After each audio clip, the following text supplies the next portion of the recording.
Well, welcome everybody. Again, thank you all so much for taking the time to attend our webinar this evening. I am very excited about the opportunity to cover tonight's topic, as I know interest rates have been top of mind, and we have an exciting opportunity that can overcome that obstacle. You know, our partnership with our preferred lender, Reed Hazard at CMG Financial, has made it possible for us to secure 5.25% conventional interest rates on investment property.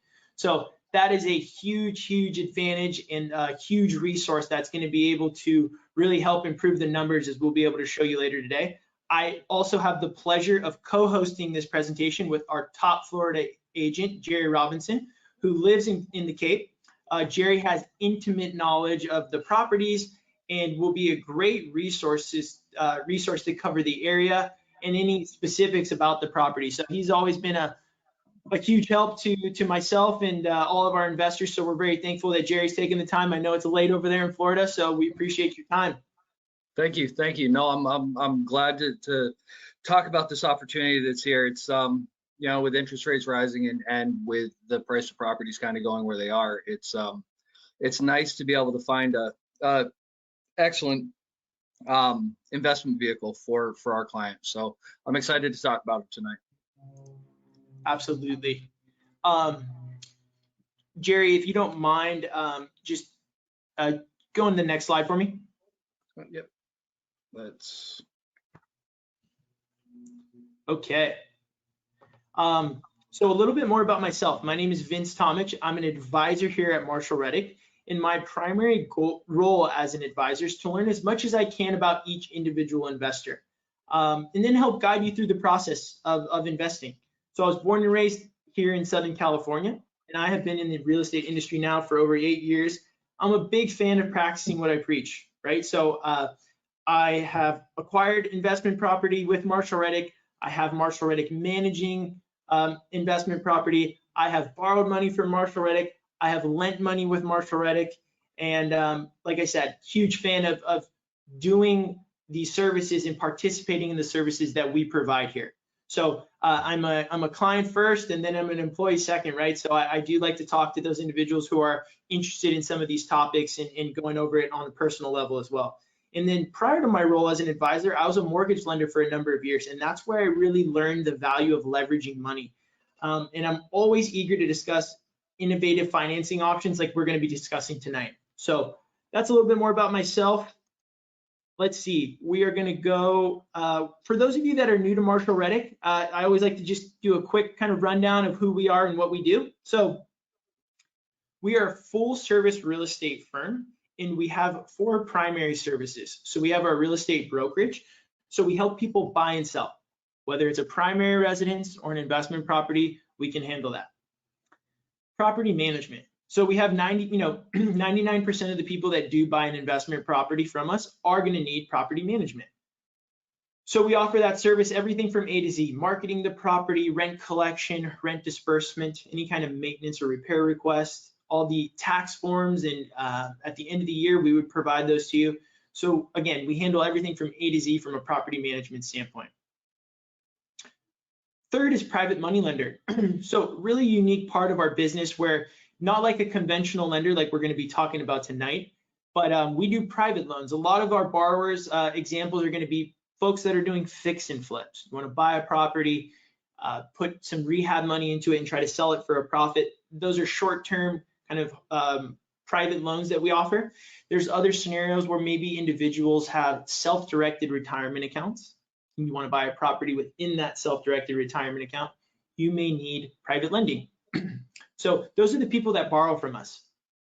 And then we have our lenders. So one example to become a lender or be part of that is our investment fund, right? So, you know, instead of owning property and collecting rent checks, we give you folks the opportunity to lend your capital and collect mortgage payments. So you can invest in the lending side of our business on a one-to-one capacity. So one borrower, one lender, right? And Marshall Reddick connects those two. Or we also have the opportunity to take a little bit more of a passive approach, and almost like an index fund, we have a mortgage fund where there's a pooled amount of, there's a pooled group of loans, and you as a lender can participate and have ownership in part of that fund, and you get quarterly distributions. We've been yielding just over 8% since inception. So I'd be happy to talk in more detail about any of these services, but that's the nuts and bolts of what we do. And I'm an advisor here at Marshall Reddick, as well as a real estate agent.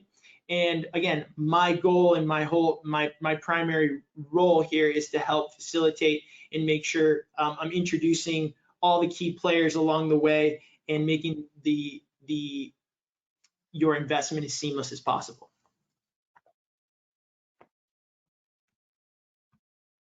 Okay, so a little bit more about our offices and our markets. So we have a presence in 5 states across the country, where we're going to be focusing our presentation tonight on Southwest Florida. I do like to highlight this section though, just so that you folks are able to see all the markets that we are in.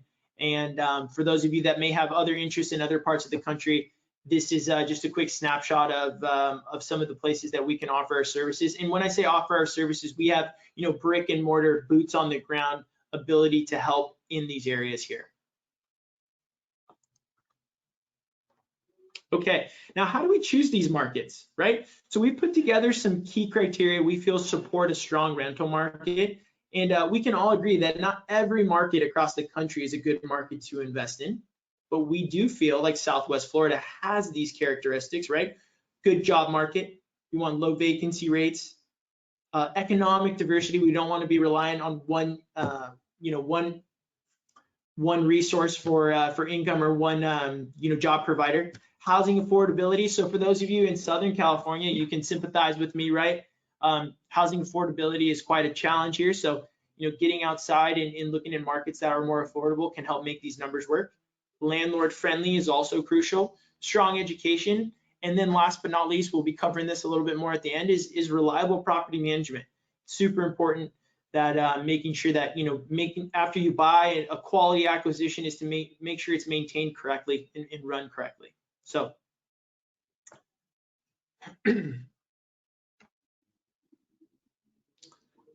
now, without further ado, I'd like to introduce you to Jerry Robinson. I've worked with Jerry on numerous transactions, and like I said, he's been a great resource to our company and all of our clients. So I'll let Jerry take it away for a few slides, and we'll go from there. Hey, thanks, Vince.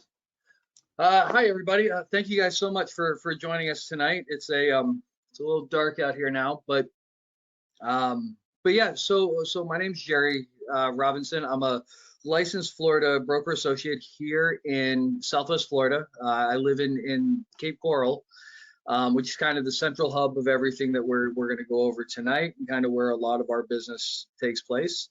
I've been a realtor here since 2016. Started in real estate in 2009 in the apartment industry. I became a licensed real estate instructor in 2018 when I got my broker's license, as a means to kind of train up some of the new agents that were coming in, and to stay on top of different trends, different law changes, and my education myself. I've always been a big proponent of the education portion of real estate. So yeah, I specialize in primarily have focused in the multifamily and commercial real estate realms, which has been phenomenal here, as it has in a couple other places around the U.S. So we're just going to jump right into it here. One of the big questions, and with people that I talk to, different clients that have come this way, is what makes Southwest Florida so popular? This has been even more so since the beginning of the pandemic.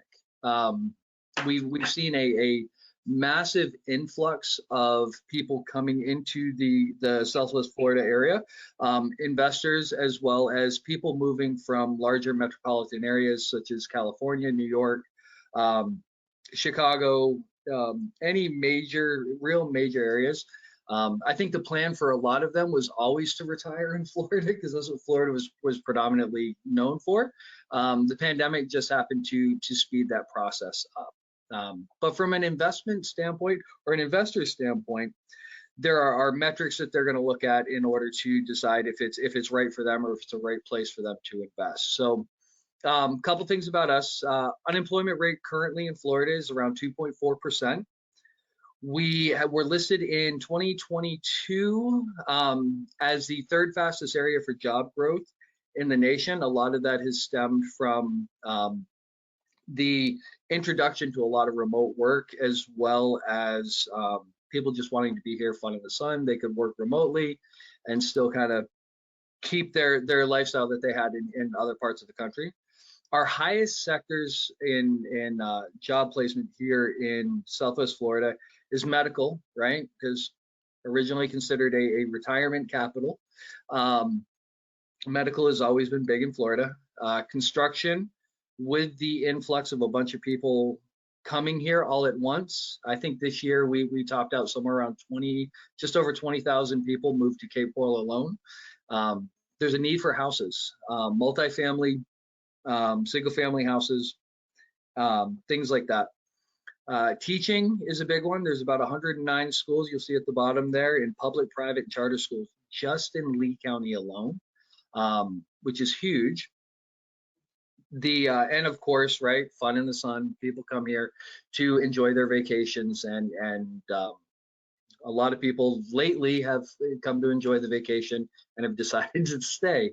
So yeah, median income for our area right now, median household income is about 84,169. We have 47 miles of Gulf Coast beaches, and Cape Coral alone has over 400 miles of canal. So originally, when Cape Coral was being designed, it was being designed as a massive retirement community, and they wanted everyone to have a little piece of waterfront property. So these canals were dredged, served two purposes, but they were dredged in order to give people that little slice of paradise. And like we said, there's 109 schools in our area, which employs a large portion of our tenants, our residents, and our homeowners here. So why they are moving here? I mentioned the pandemic earlier. That just kind of forced people into, I don't want to say forced, maybe that's a little bit of a strong word. It enabled people to go, hey, we can now get to Florida and still maintain some of the benefits of the lifestyle in larger metropolitan areas that had higher taxes and different situations, so different political climates. So Southwest Florida, which pretty much extends from the three counties that we really focus on, is considered Southwest, which is Charlotte, Lee, and Collier counties. Is ranked as one of the best U.S. cities to start a business in. That would be Cape Coral. The great weather obviously is a plus here. You know, we have our rainy season, we have a dry season. We're in the dry right now. But even in rainy season, we typically see about 15, 20 minutes of rain from about 3:30 to 3:45 every day, whether you want it to come or not. And then it dissipates and goes back to being Florida that we know. Our taxes here have been lower lower than a lot of the larger metropolitan areas. And of course, entertainment, especially those that like the outdoor lifestyle. Everything from boating, fishing, hunting. You got the beaches, you've got trails, you've got everything you could want to do outside. Pickleball has now become a huge thing here. I haven't got into it myself yet, but all of these things kind of accumulate into an ideal place to live. Where you're not stuck inside all day long, or you go to work, you come home, you go to work, you come home. It gives you a chance to really live life. We're centrally located between large metro areas like Orlando, Tampa, and Miami. Most people will know those areas. We're south of Orlando and Tampa, and north-ish of Miami, and it's about the same distance to get to any of them from center or Southwest Florida. So it allows us to go to things like Disney World, Six Flags, and SeaWorld, and or go to Miami in the historic district, or Miami Gardens, things like that. Um, there's no state personal income tax, right? So we only have a federal here. We have no corporate franchise tax on any capital stocks, no state level property tax assessments, no property taxes on business inventories or manufacturing machinery and equipment. For those that are in industrial or even invest in those areas. All in all, our taxation tends to be there's a lot of tax benefits in Florida. It tends to be a lot lower than it is in other larger metropolitan areas. So what we kind of came here to talk about tonight, Southwest Florida new construction and why to go new versus resale properties, right? There's the idea of, you're going to see less maintenance. You typically have warranted properties on the new side. There's no surprise repairs or surprise renovations that take place. You pretty much, what you have is what you get, and anything that happens over the first year or two typically is going to be covered by a builder warranty. New properties, very simple, have a higher resale value. Day to day, that'll go as you're 15, 20 years in, right? They can start to lower towards the new side of it. Increased rental rates, which is always positive. Everybody wants a brand new shiny house, right? You pay more for a new car than you do a used car. And we tend to see less turnover, especially when they're the first tenant in that home. They don't want to leave, right? So it's like they've got their new home. They tend to stay longer. On average, anywhere between 3 to 5 years longer than what we would see in a resale rental. Higher appreciation, especially in for Cape Coral, higher appreciation is definitely seen in the southern side. The closer you get to the water, the more appreciation you tend to see in the properties here. Land values and everything like that tend to go up. That land tends to get used up first. So with the land value going up, the property values go up as well. But a really, really big part of this, and Vince and I were kind of talking about this a little bit as we were putting together this presentation for you guys, is since 2003, which is when Hurricane Charlie hit Southwest Florida, it kind of hit us unexpectedly. Not that Florida hadn't seen a hurricane before, but it hit us unexpectedly. And we realized as a city and as an area that we needed to be prepared in case something like that happened again. So since that happened in 2003, Florida has year over year continually enhanced and developed the building codes over the years in order to better protect properties and make them last just a lot longer, right? Building code, obviously 60s, 70s, that's completely different animal there. But from about 80s, 90s, which is where you'll see some of the resale properties, and what we have most recently faced here, which is on the kind of tip of most people's tongues when they talk about investing in Florida, is when Hurricane Ian came through. And I do like this story. I feel bad for those that were built in an older time frame, of course. But at the time of Charlie hitting, or not Charlie, excuse me, at the time of Ian hitting, I had 7 properties under contract, 4 of which were new construction. Being built, they had the roofs on them, they had walls up. We were talking weeks to being closed on these properties. Properties that were 15 years and older, which is where a couple of the other ones were, had significant, those deals fell apart primarily because the roofs that had aged out. They were built in a different time, 2004 to 2007. They were built in a different time. The roofs gave out, but the new construction properties, 2018 and up, suffered very little casualties when it comes to the roof development, the structure, the flooding. Um, this is mostly due with the year after year increases in the structural integrity of properties. The allowance or the ability for wind to travel through the soffit and under the roof without taking the roof off. And minimizing damages through impact materials used. So impact windows, hurricane shutters, whether they be steel, they're aluminum, some even less than that, and sometimes it's a combination of both. But these allowances allow for sustained winds of up to 155 miles an hour. Now, when Ian came through, they had gusts in the 195 to 199 range, but new construction held their own the entire time. And then those with slate roofs and slate roofs and ceramic tile roofs held up even better. But all my properties were in ex-flood zones, so it's just kind of a testament to the new construction that we have now. And these were not custom built and custom engineered. These were spec homes that were built and under contract. So big kudos to them as they've gone on over the years. Nice, thanks, Jerry.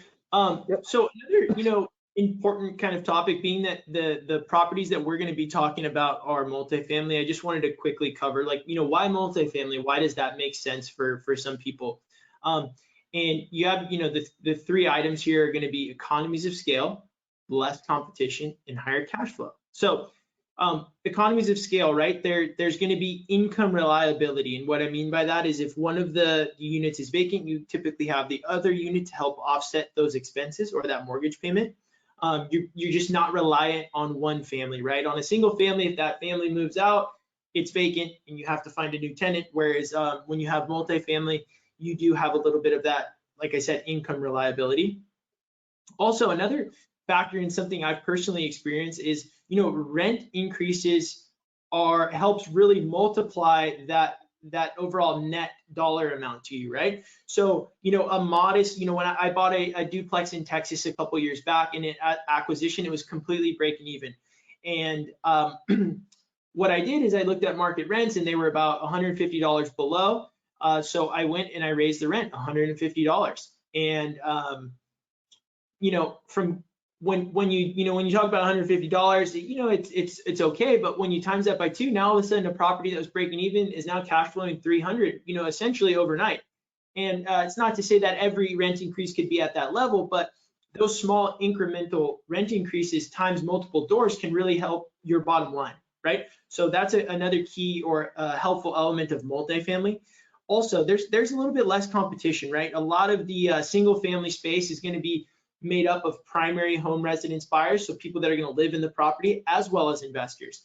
The more or less the competition or the other folks that you see in multifamily acquisitions are going to mainly be investors. So there's a bit less of those, just generally speaking. And then ultimately you're going to have higher cash flow. Multiple doors is going to allow you, a better price per door, and with competitive rents, you're going to have higher cash flow. I would tell you, arguably, that the cash flows that we're going to show you tonight are the highest cash flows I've seen in the last 3 years. And this is a market where rates are arguably some of the highest. So to be able to find a financing opportunity to foster this kind of return is really, really special. So we're excited to be going out over that with you. And that'll be my next slide. Okay, so exclusive financing with Marshall Reddick Real Estate. Okay, so as I mentioned, our biggest challenge over the last 12 months has been interest rates, and we've been working constantly to try to improve that and overcome that obstacle. Now, we have been doing that, and the way we've been doing that thus far is asking for a builder or seller credit. So the current conventional guidelines limit a builder or a seller up to a 2% concession. So they are able to contribute 2% of the list price. And you can take that 2% and you can apply that towards closing costs. The way we've seen that number be the most effective is taking that concession and applying it towards your interest rate. Buying down that interest rate, right, from the 7s and at 1.8s and getting that lower and helping the numbers work better, right? If you have a lower mortgage amount, right, you're going to be able to net more cash flow. Now, that is something that's been going on, for the last, like I said, 12 to 18 months. Now, we have, if we were to use that method now and take that 2% and buy a rate down today, we could probably, with your best lender, best pricing, best borrower layout, right, highest FICO score, we could probably get that rate somewhere in the neighborhood of 6.75 to 7%, right in that range. With our relationship with CMG Financial, we have allowed the opportunity to secure investment financing at 5.25. Okay, so 5.25 is substantially lower than you're going to see anywhere, and you can call any lender and you won't get anything close. And I'll explain how that's done.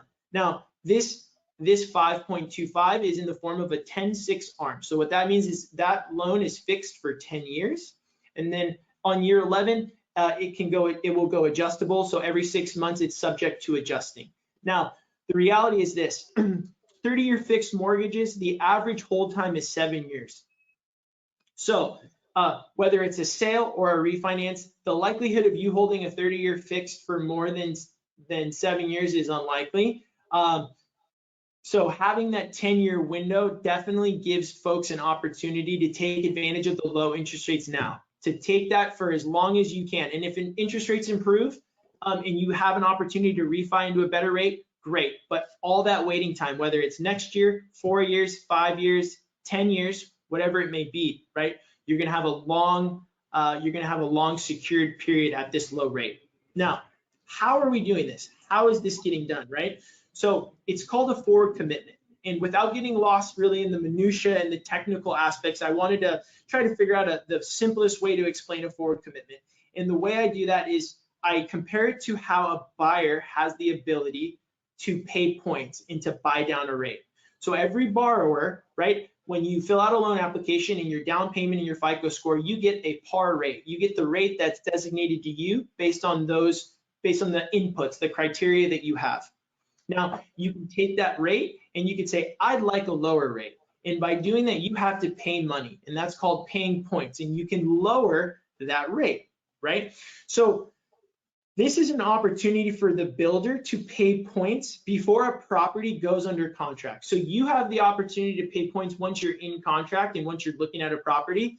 This is an opportunity for the builder and for Marshall Reddick to negotiate that from the builder and to connect with our relationships at CMG Financial to where we're able to buy that rate down ahead of time.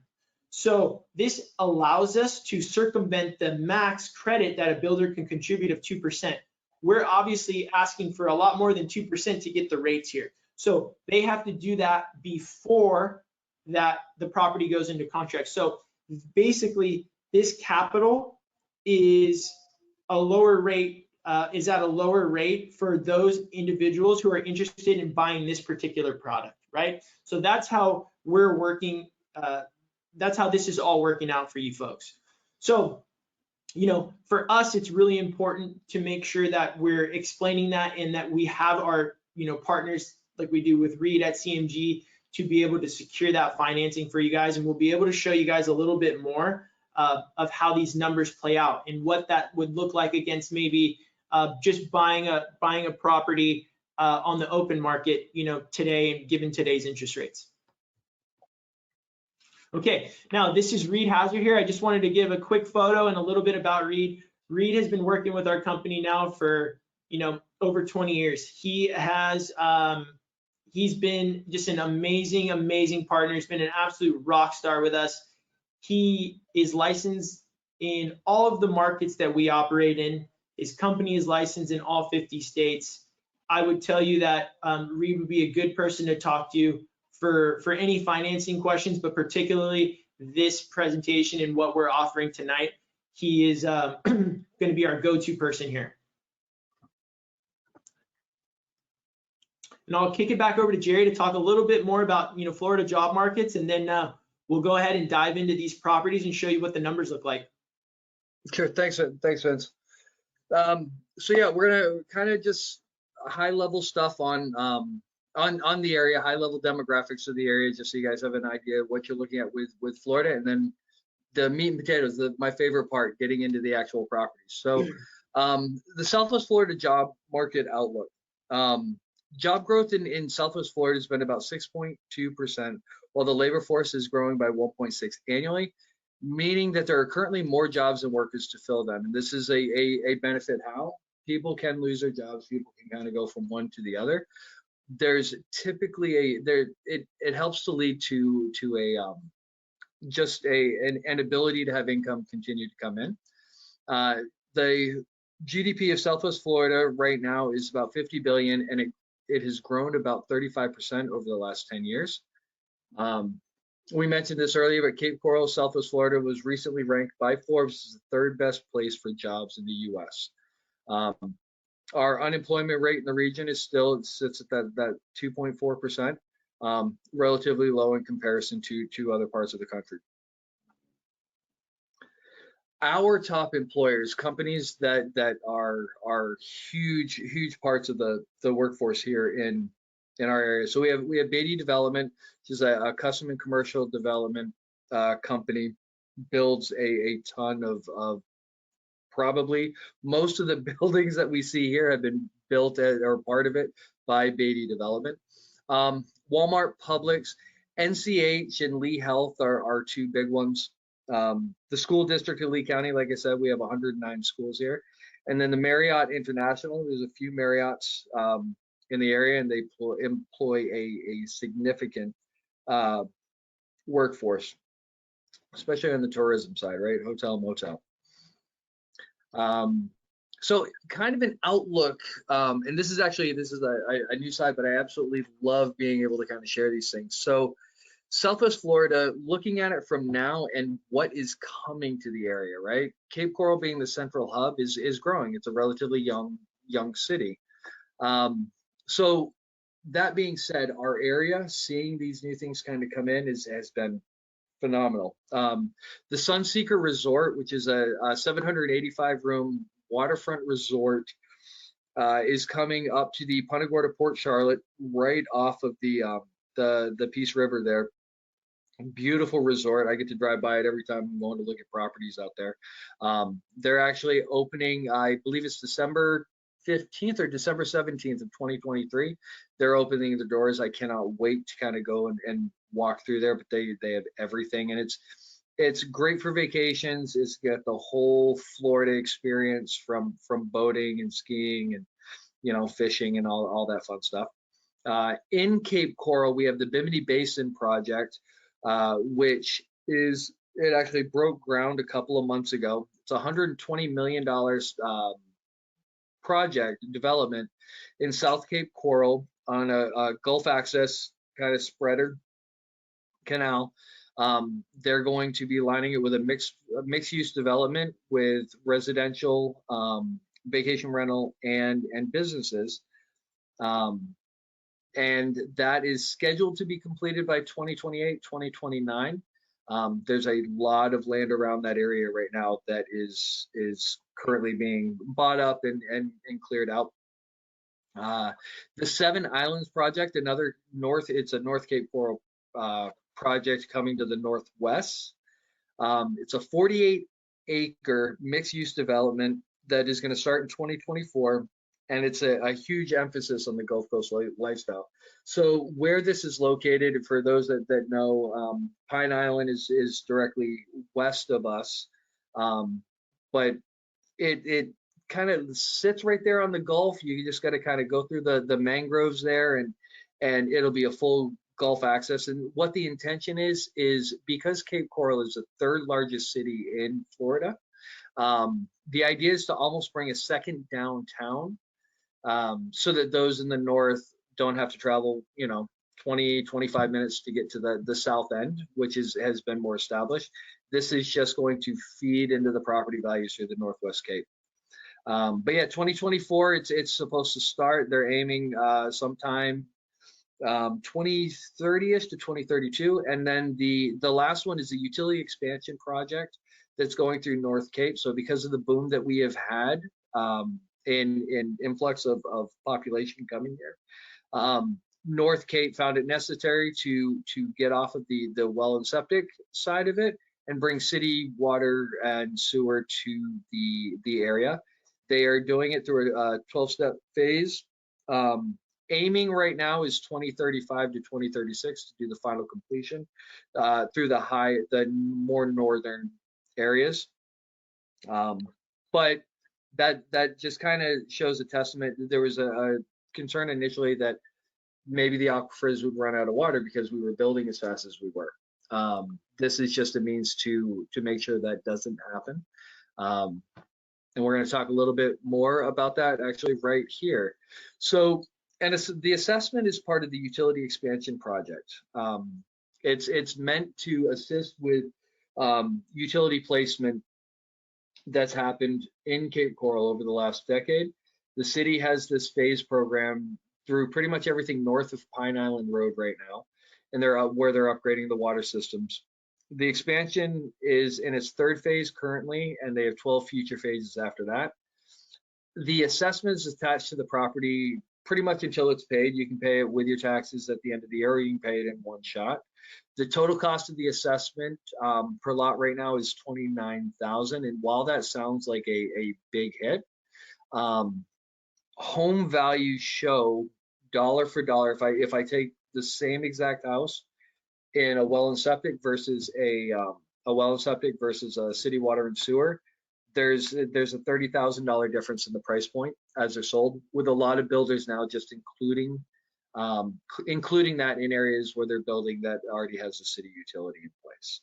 If you have more questions about the assessment side of it, feel free at any time to reach out to me, and I can explain kind of what's going on and where it's happening at that time. Another big point to mention is it's the commercial corridor. This was kind of the previous to the utility expansion becoming really big. We had the Cape Coral Commercial Corridor, which pretty much is Pine Island Road, which runs east to west through the center of Cape Coral. You'll actually see right there at Southwest and Santa Barbara right there. That is the dead center of Cape Coral. And all of that land has been built up, again, trying to make sure the North was able to have access to a lot of the commercial side that the South did. Most of it's been built up now with everything from shops, stores, office buildings, car washes, car dealerships. The whole nine has been built up there now. So you'll see you got Aldi and Bed Bath Beyond and some of these other like dealerships and things like that. But it was important to have that so that those that were in the North, and to entice those that are living in the North, to have something that they didn't have to drive forever to get to. I know in a lot of other places, people are okay driving, 45 minutes, an hour. I'm from Maine myself. The closest Walmart, I think, is an hour and a half. But for us, when we live in Florida, like 15 minutes, and we're ready to get out of the car and do something else. So very important for us here. All right, so meat and potatoes, my favorite part of this. So this right here is one of the new duplexes that we have been discussing. We'll discuss some of the features here in a minute, but what we've talked about with the builder willing to pay down the rate pretty much in order to get a better deal for our clients. Vince and I have been talking with this builder now for a little while, just kind of going through their product and what they give. And I'll tell you, these duplexes are a step above. If anybody's on here that has seen our other duplexes that we sold in the back, definitely a step above what we've had. So these duplexes, A-class properties, they're all being built up right now. So 2023, 2024 build out. Just to kind of run through for this builder in particular, they don't build in a flood zone. If the property has assessments, the assessment's already been paid off, so it's included in the purchase of the property. These are larger with 1343 square feet versus the standard 1176 that we usually see. And all of the finishings and features of this property are a step above of the contractor grade that has just become the norm. These investors built these they are investors building for investors. I think that's a really, really big thing. So they're currently listed right now. They're $599. If you're looking at a 30 down, you'd be $179 on that. Figuring closing costs at about $17,304. The investment capital is about $197,000. Rents on these properties right now, gross rent would bring you up right around $43.90. Once you kind of sort through, and I won't run line by line, everybody can read as we kind of go along. We got our expenses at $3576.33 with a monthly income, and this is huge, at $813.67. And I can understand the idea going, well, 813 doesn't seem huge. For what most markets are seeing right now, especially in the duplex side, you're looking at $150 to $300 a month in income coming in when you purchase. I would say that, Jerry, I see a lot of properties outside of, all over the country, right? As an advisor, I'm helping people buy in Texas, Tennessee, Florida. Obviously California has nowhere near that number. That's a very substantial number especially given the environment. So I think that's critical. Another, great thing is, in our conversations with this particular builder, they keep a lot of their own product, which tells me that, they're not building this to sell at mass and to, build a cheap product and move on. They're keeping a lot of this product themselves, right? They do decide to sell some as more of an inventory and a way to, to get more cash to continue building. So I think it's really quite an interesting opportunity to be able to buy something of quality. And of course, for those of you that are concerned about just, how do we know it's built right? We do the same. The new construction is purchased the same way as a 100-year-old house, right? We're going to send inspectors and appraisers and all of the appropriate folks along the way to make sure that things are up to par. So just rest assured from that element. But yeah, in terms of monthly income, this is really, really interesting. And we're going to cover another property in Lehigh, and you're going to see a difference in price. And Jerry can kind of explain as to what that difference is. You'll also see a pretty significant bump also in the numbers there as well. Yep, thanks, Vince. So yeah, he's exactly right. So we're looking at $813 as a fixed monthly income at that point. If you're assuming an estimated maintenance at 5%, estimated vacancy, and a leasing fee, right? You're looking at 121. The truth is, these are brand new construction. Maintenance is going to be minimal at best. Vacancy has not been a huge. We're typically within a 30-day span to rent out these properties. We actually have a couple of these already that some of our clients have purchased. I just closed on one about 2 weeks ago, and we've had a couple more previously. So we know the rents are accurate. We know that these numbers, based on what we've dealt with, not just what we see in a market, but what we've dealt with, is accurate. The 10-year ROI on these properties at 14.35 is great, especially with a market with a climbing interest rate. And just all in all, I can't say enough good things. I've walked these properties multiple times. We'll talk about some of the specs, but it's a beautiful property. It really, really is. All right, so this is a same idea. I don't have to run through all the numbers again at this point, but this is a Lehigh property. As you can tell, it's a very similar duplex. Square footage is a little bit lower just because of county building codes require it to be on the lot sizes that they have. But as a list price, we're looking at $525 in Lehigh, and so you see a big difference, right? You see $525 and you see $599.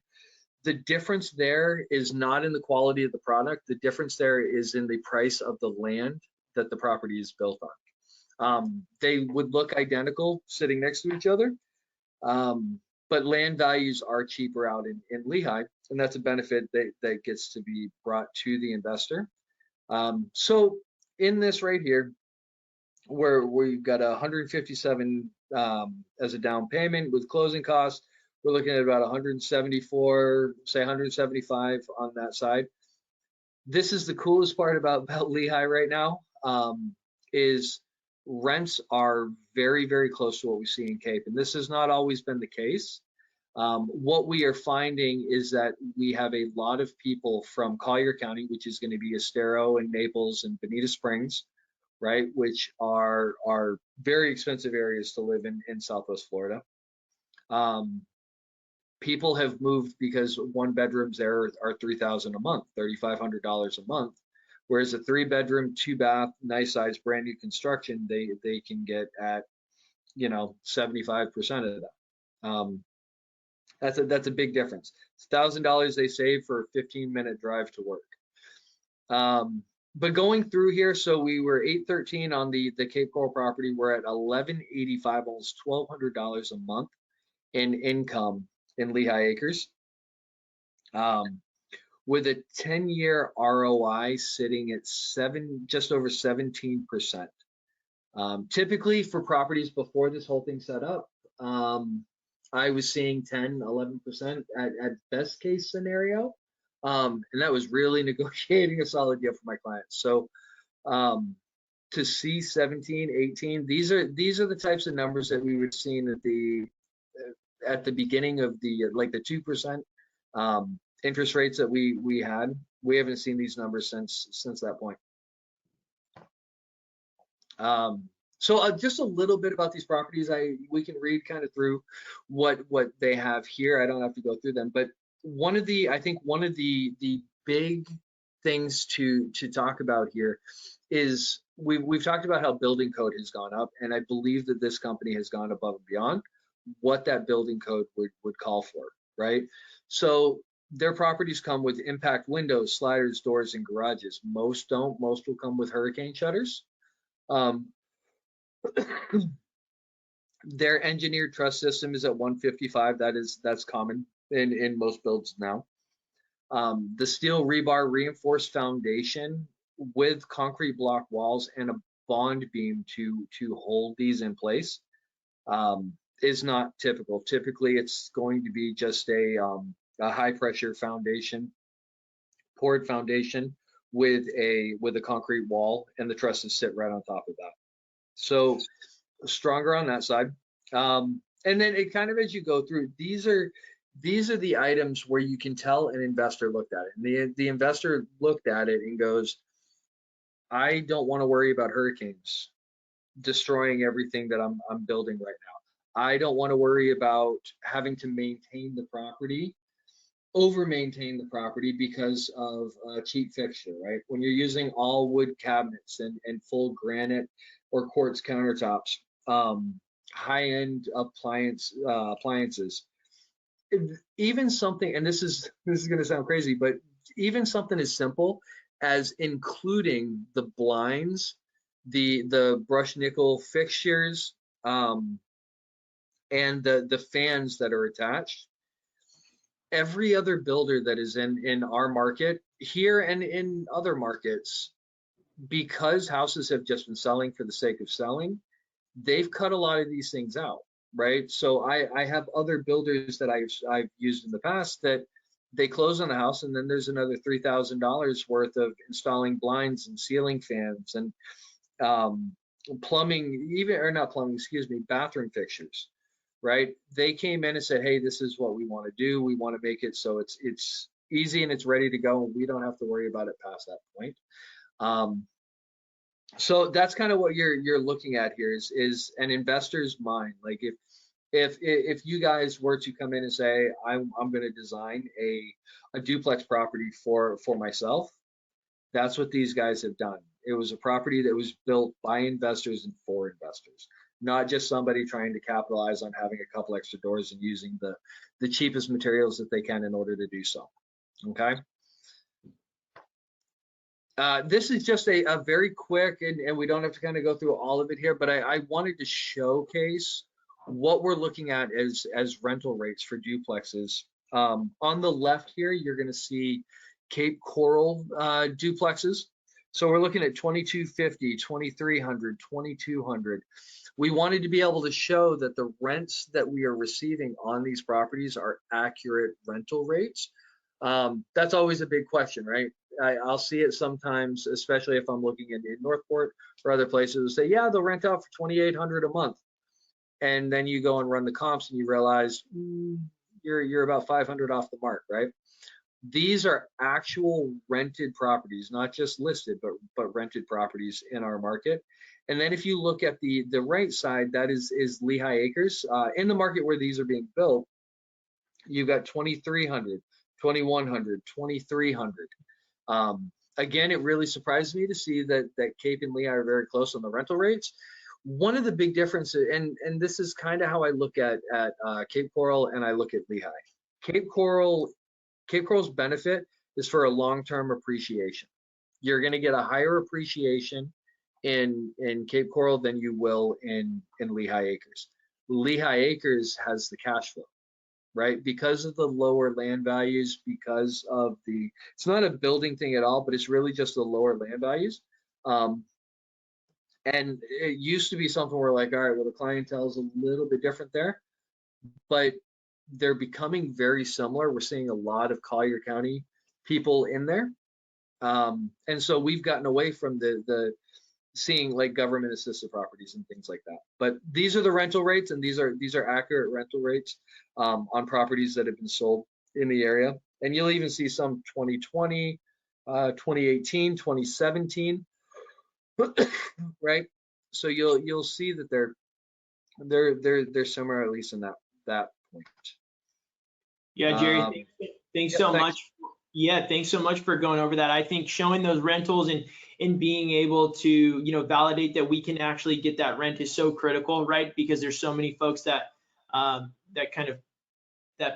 pitch properties that can't support that. So I'm really glad we were able to show that data. I just wanted to do a quick side-by-side comparison here. So what you're looking at is one of the new builds right in Cape Coral. And what I have that, lined up against is another Cape Coral duplex at the same purchase price for $599. But that duplex is built in 1991. So it's, 32 years old, but it's still for the same, $599. So, I just wanted to go kind of at these highlighted lines, right, to see like you can get for the same purchase price as a 1999 build, you can get a brand new construction, right? Just that alone, just new everything is gonna lower your maintenance costs, right?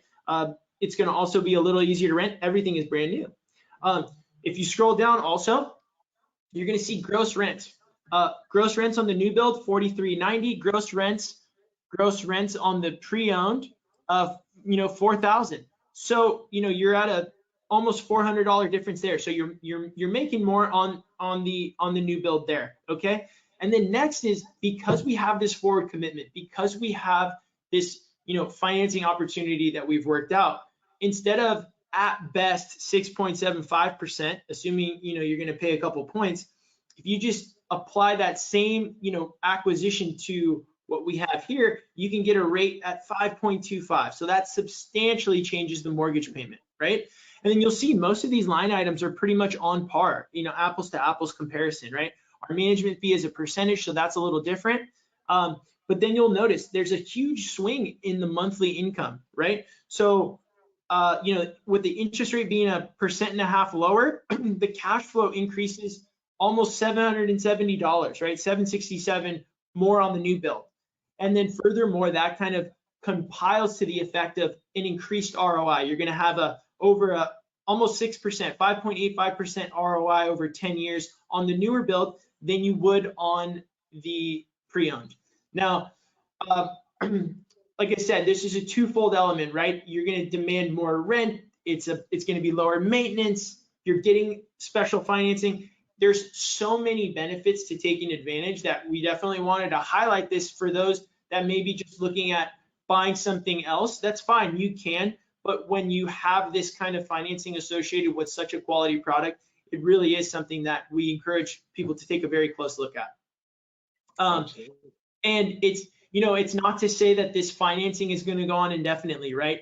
There are limits to this in terms of, how many. So we encourage you, for those of you that are interested, I talked to a few folks today that are interested in possibly something, before the year's end. So we definitely want to, encourage those that are looking that way, to go ahead and give us a call, and so we can talk more about it and go into more specifics. As we close out, I'll just go ahead and just kind of cover quickly. This is our, this is a pretty classic appreciation trend slide that we show. And it's basically going to go over, it shows our property classes, our appreciation trend. And I wanted to point out, the appreciation growth over the last 10 years.